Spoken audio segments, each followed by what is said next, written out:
My name is Marcus Vance. In the summer of 2018, I was serving as a senior structural surveyor and industrial risk assessor for a private commercial real estate firm based out of Philadelphia. My job was incredibly heavy on technical data, but mentally exhausting. I was forced to enter officially condemned, structurally unstable properties, document the deep foundational decay, map out internal collapse hazards, and ensure the entire premises were completely cleared for the heavy machinery of demolition crews. Most weeks during that hot summer, it was deeply repetitive, boring work inside hollow brick warehouses, damp boiler rooms, and crumbling automotive factories that had been dead for half a century. One overcast, humid Thursday afternoon, my field office assigned me to a 3-story textile mill near the old riverfront district. The complex had been completely abandoned since the late 1970s. The municipal utility grid had cut the electrical power decades ago, and every single window on the ground floor was heavily reinforced with thick plywood sheets and iron brackets. This layout left the internal production floors in a permanent, heavy, suffocating twilight. The stagnant air inside was thick with the distinct scent of rotting cedar wood, rusted iron looms, and wet, toxic dust that coated your throat upon entry.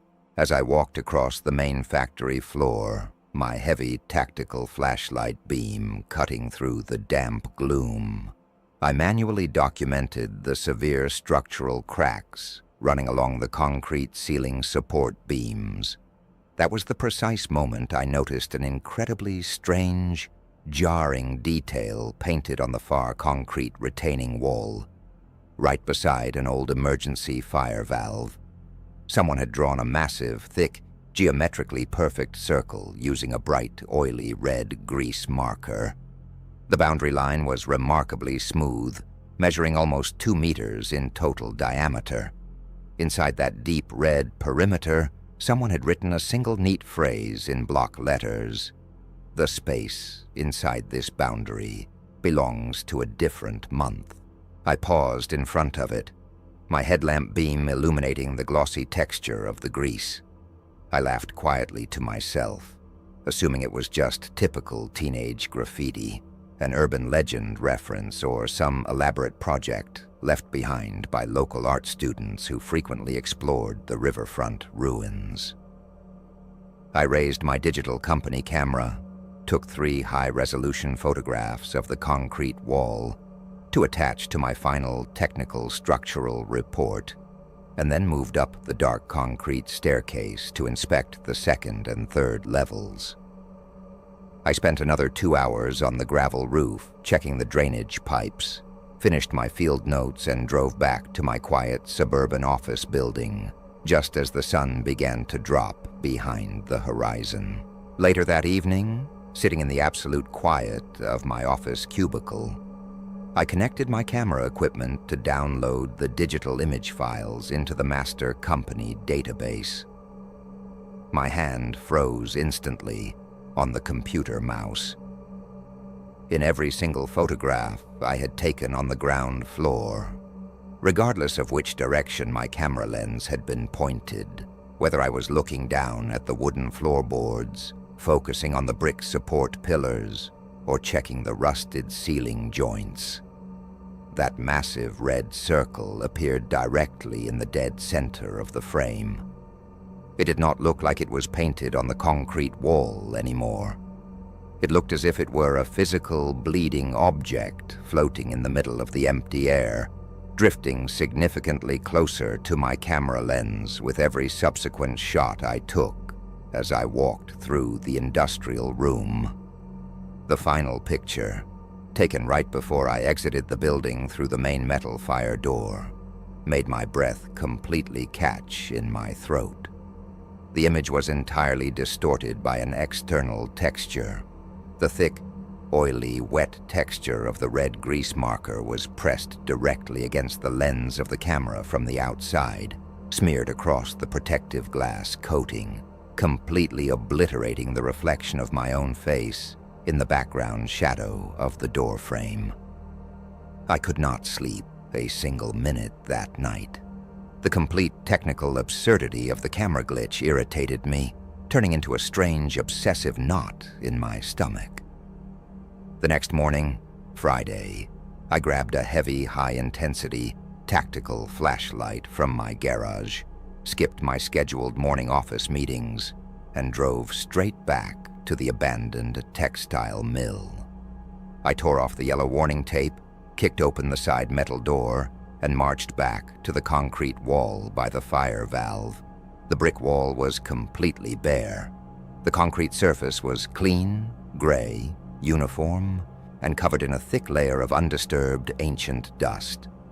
There was no red circle, no handwritten text about the calendar, and absolutely no physical sign that any human hand had ever touched the surface since the mill closed. I let out a long breath, trying to convince myself that my digital camera sensor had simply malfunctioned due to the heavy atmospheric moisture inside the basement. But as I turned around to walk back toward the exit, my flashlight beam dropped to the floorboards. The heavy rubber soles of my field boots were completely caked in a thick, wet, incredibly fresh layer of bright red grease marker fluid. It was dripping slowly onto the old concrete, and as I raised my light to scan the floor, I realized I was standing at the end of a long trail of fresh, wet red footprints that led directly out from the dry, blank wall, tracking behind my heels into the pitch-black corridor I had just navigated. My name is David Cross, and for the past 15 years, I have operated a small, quiet restoration workshop as an amateur horologist. I spend my weekends studying, collecting, and meticulously repairing antique mechanical timepieces from past centuries. In December of 2021, I attended a private estate liquidation sale at a historic, decaying colonial farmhouse in rural Vermont. It was there that I purchased an early 19th century long case clock. The exterior wooden casing was made of dark, heavy, seasoned mahogany timber, beautifully preserved against the elements, but the internal brass gears and escapement wheels were completely jammed by a century of accumulated soot, dead insects, and dried whale oil. I brought the massive wooden object to my home and spent 3 consecutive nights in my basement workshop, using fine sable brushes, magnifying loupes, and chemical solvents to clean the escape wheel, realign the lead drive weights, and carefully reset the heavy iron pendulum. During this restoration process, I noticed a crucial, undeniable design detail. This specific clock possessed no striking train whatsoever. There were no internal brass bells, no wire gongs, and no hammers. It had been manufactured by the clockmaker to be an entirely silent timepiece, recording the hours through visual mechanical movement alone. It was physically incapable of producing an audible chime. I finished the mechanical restoration on a freezing Friday evening, and with the immense physical help of a neighbor, hauled the heavy mahogany clock into the far corner of my main living room. I wound the heavy lead weights, set the iron pendulum in motion, and went to bed, listening to the soft, comforting rhythmic cadence of the internal brass gears working in the dark. Sometime during the dead of night, I woke up abruptly without a clear reason. The silence in my master bedroom felt incredibly heavy, almost pressurized, like the atmosphere before a severe thunderstorm. The air inside the house had plummeted to a freezing temperature within a matter of minutes, turning so intensely cold that my breath immediately formed thick, white vapor clouds in the darkness directly above my face. I reached out for my smartphone on the nightstand to check the time, but the digital screen remained completely black. The internal lithium battery drained to absolute zero within a matter of minutes by the ambient cold. Then a sound cut through the plaster wall from the living room. It was a deep, resonant, metallic chime. I sat upright in my bed, my skin instantly prickling with cold sweat, despite the intense frost in the air. The clock had no bell. It was mechanically impossible for that object to make a sound. I slipped out from under the blankets, my bare feet hitting the freezing hardwood floorboards, and walked out into the dark hallway. I flipped the main wall switch, but the entire electrical grid in my house was completely dead. From the living room, the clock chimed a second time. The sound was incredibly heavy, a low-frequency, deep boom that vibrated through the floorboards, shaking the glass picture frames on the hallway walls and echoing deep inside my chest cavity like a massive cathedral bell ringing inside a hollow concrete tomb. I moved slowly into the living room, pointing my phone flashlight toward the far corner. The powerful beam cut through the freezing fog, and my heart skipped a beat against my ribs. The heavy iron pendulum inside the mahogany casing was swinging with an unnatural, terrifying velocity, slamming violently against the inner wooden walls with every wide arc. But the brass hands on the white enamel clock face were not moving forward. They were spinning backward at an incredible speed, rapidly turning through the hours in reverse. With every full reverse rotation of the brass hands, that deep, impossible chime echoed through the quiet structure of my house, and the air temperature in the room dropped significantly lower, frosting the window panes from the inside with thick geometric patterns. I rushed forward, intending to force the wooden casing door open and manually grab the iron pendulum to break the brass mechanism. But when I reached out, my fingers slipped against the glass door panel. The old mahogany wood had swelled and fused together along the seams, completely sealing the door shut as if it were a solid block of living timber. Through the frosted glass of the upper face, I raised my light to look at the painted brass moon phase dial. The golden painted moon had disappeared entirely from the tracking wheel. In its place, a small, realistically rendered dark eye, carved from polished black obsidian stone, was staring directly out of the clock face into my eyes. And with every single strike of the invisible bell, the black pupil of that stone eye dilated wider, pulling the ambient shadows of the living room directly into the wooden case. My name is Julian Blake. During my university years in the late 2010s, I took on a demanding job driving long-distance night delivery routes across the northern districts of upstate New York to cover my rising tuition costs. I actively preferred the graveyard shifts because the state highways were completely deserted after midnight, allowing me to drive for hours without seeing another pair of headlights, listening to long true crime podcasts in the cabin of my utility cargo van to stay awake. In October of 2019, I was assigned a late-night transport of commercial printing supplies and heavy paper pallets through the northern district of the Adirondack Mountains, utilizing an isolated two-lane state highway. The route was notoriously desolate. There were no gas stations, no working emergency street lamps, and absolutely no cellular service for a continuous stretch of nearly 40 miles. The road was surrounded on both sides by a dense, unbroken wall of black pine trees that seemed to crowd the narrow gravel shoulders, blocking out the sky.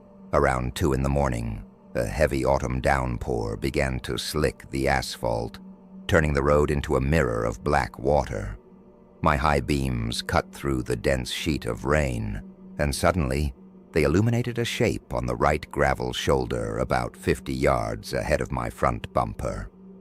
It was a person standing perfectly still in the downpour. Wearing a bright neon yellow rain poncho, their head was bowed deeply down toward the wet asphalt, the oversized hood completely concealing their face from my view. As my van roared past them at 60 miles per hour, the figure did not raise a hand to hitchwit, did not look up, and did not move an inch. 10 minutes later, the highway curved sharply to the left around a steep limestone ridge. As my headlights swept across the dark bend, my hands clamped tightly onto the steering wheel until my knuckles turned white. The exact same figure in the bright yellow poncho was standing on the narrow gravel shoulder again, their head bowed, rain pooling around their dark boots. It was physically, mechanically impossible for a pedestrian to outrun a combustion engine on that winding mountain road. My stomach twisted into a hard knot of panic. I pressed my foot firmly onto the accelerator pedal, pushing the heavy utility van past 80 miles per hour, the engine roaring loudly beneath the metal floorboards. I had absolutely no intention of stopping for anyone out here in the wilderness. Another 5 minutes passed in complete silence as I watched the dark road through the sweeping wipers. Then around another straight stretch, my headlights caught the shape again. The yellow poncho stood directly beneath a rusted, bullet-riddled state road sign, the head still tilted down at that identical, unnatural angle. Right after I passed the figure for the third time, the static on my radio vanished.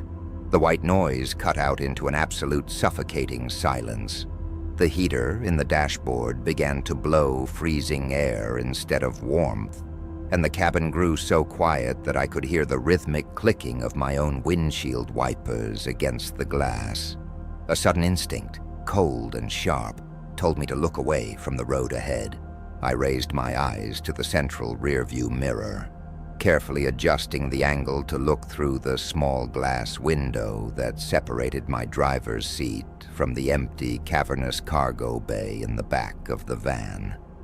The man in the yellow poncho was sitting directly on the metal floorboards in the absolute dark of my cargo bay.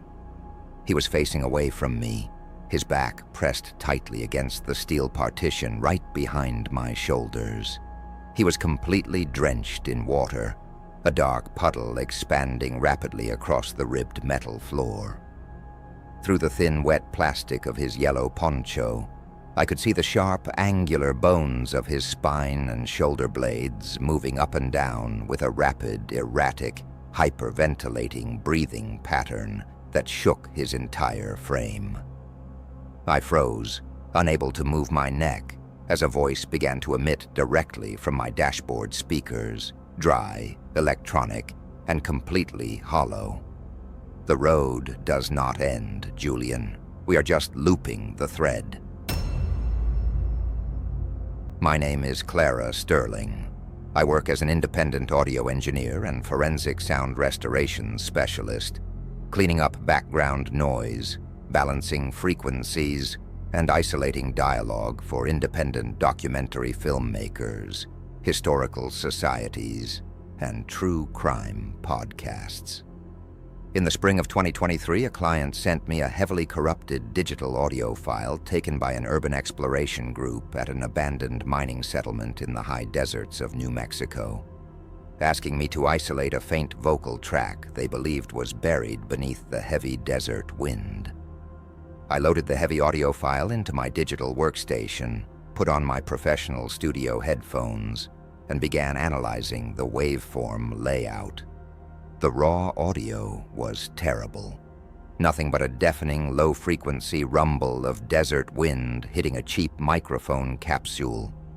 I applied a series of high-pass filters, notch equalizers, and noise gates to slice away the environmental noise, flattening the chaotic audio waves into a clean, manageable baseline on my monitor screen. As the wind noise faded from the track under the digital filters, a hidden audio layer began to emerge from the digital static hiss. It was not a human voice speaking into a recording device. It was the sound of human breathing. But it wasn't an individual person. It was the synchronized, rhythmic inhalation and exhalation of dozens of people. Hundreds of lungs, all taking a breath at the exact same millisecond, perfectly unified, like a monstrous, silent choir, hidden within the white noise of the desert. I opened the spectral frequency display on my primary monitor to see the visual layout of the sound waves. What I saw made me pull back from my desk. The audio frequencies were forming distinct, deliberate shapes in the software window. They weren't the random organic spikes of volume you see with wind or regular human speech. The sound waves were rising and falling at precise mathematical intervals to sketch out sharp geometric patterns. Perfectly rendered three-dimensional cubes, concentric circles, and lines of archaic coded embedded directly within the static hiss. I adjusted my headphones and advanced the timeline of the audio track by several minutes into the recording. The unified breathing abruptly stopped. The background hiss dropped to absolute zero, and a single voice began to speak, reading a list of names in a slow, alphabetical order.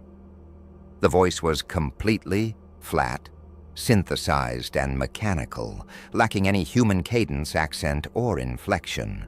It sounded like an automated emergency broadcast system from the late 20th century. It read through 7 full names, listing their dates of birth and social security numbers, before it paused for 3 seconds. I leaned closer to my monitor, adjusting the zoom tool on the audio waveform to see why the data track had momentarily dipped into silence. The mechanical voice spoke the 8th name on the list. It was my full name, followed by my current apartment address, and the exact date and time of that specific Tuesday evening. Before I could tear the heavy headphones from my head, my digital audio software crashed, my dual monitors freezing on a solid screen of green static lines. But the sound did not cut out. The unified, massive breathing of those hundreds of hidden people continued to play directly through my headphones, growing louder, closer, and more intense with every second, even after I reached down and violently yanked the main power cable directly out of the studio wall outlet, leaving my room in complete, terrified darkness. My name is Arthur Pendleton, and I am a commercial heating, ventilation, and air conditioning inspector with over 20 years of field experience in the city of Chicago. My specific duties involve traveling to massive corporate office buildings during the weekends when the premises are entirely empty, navigating the service areas to inspect the primary air handling units, ventilation shafts, and automated fire dampers hidden within the ceiling plenums. On a foggy Saturday morning in April of 2024, I arrived at a 30-story glass office tower in the downtown commercial district. The building was completely deserted. The long rows of corporate cubicles were dark, the computers silent, and the entire structure felt dead under the dim amber glow of the emergency backup lighting. I took the service elevator to the 7th floor, hauled my heavy tool bag into the main utilities shaft, and unbolted the galvanized steel access panel to enter the primary air duct. The main supply ductwork was massive, constructed from heavy sheets of zinc-coated metal, wide enough for a grown man to slide through comfortably on his stomach. I turned on my headlamp, clicked my walkie-talkie to the building security channel, and crawled into the horizontal shaft, checking the pneumatic seals along the joints as I moved forward. After crawling for nearly 20 minutes, I realized something was wrong with my orientation. According to the building blueprints, I should have reached the secondary mixing box and an exit hatch 10 yards ago. Instead, the metal duct just continued in a perfectly straight, unbroken line, extending into a darkness that my high-powered LED beam could not pierce. I decided to turn around and crawl back toward the main access panel to re-verify the map. But when I carefully flipped my body within the narrow, echoing metal enclosure, The path behind me had vanished. The straight ductwork I had just spent 20 minutes navigating was gone. In its place, the metal walls turned sharply to the right at a 90-degree angle, leading into an entirely unmapped branch of the ventilation system that was completely impossible according to the exterior dimensions of the floor. I called out into my radio, asking the security guard at the front desk if he could copy my transmission. The radio was silent. The sheet metal walls completely absorbed the signal, returning nothing but a flat, dead hiss. I had no choice but to crawl forward into the new branch, my knees scraping against the iron rivets as the duct began to slope downward at a gentle angle. Every 10 yards along this new shaft, I passed an identical plastic inspection tag tied to the mechanical damper switches. The tags were yellow cardboard, standard industry issue. I stopped crawling and reached out to look at one of them to find a serial number. The ink on the cardboard was fresh, completely wet to the touch. Written on the tag, in my own distinct handwriting, was a technical log detailing a safety inspection that was dated 3 hours into the future. The text written in my handwriting stated that the technician had ceased all physical movement due to oxygen depletion within the sealed system, and that the secondary airflow was now clear of all physical obstructions. Before I could process the sight, a deep vibration shook the metal walls around me. From the dark shaft ahead, the building's massive primary ventilation fans roared to life. But they did not blow air into the duct.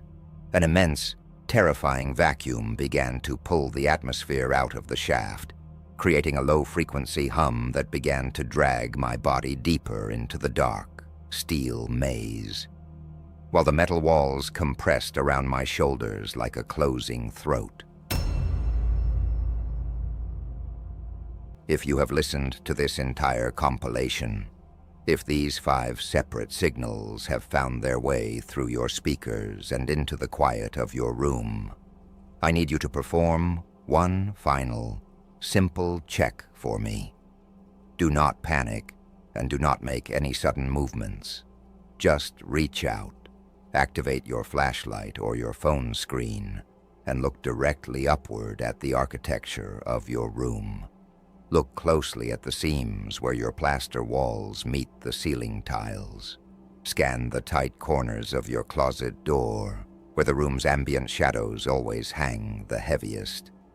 If you notice that the drywall is beginning to split open, if you see a single strand of dark, oily nylon thread hanging down into the open air, or if you notice a pale blue layer of hoarfrost forming along the floorboards, while a faint, rhythmic, mechanical sound hums behind the plaster. Do not close your eyes tonight. Turn on every single light fixture you possess.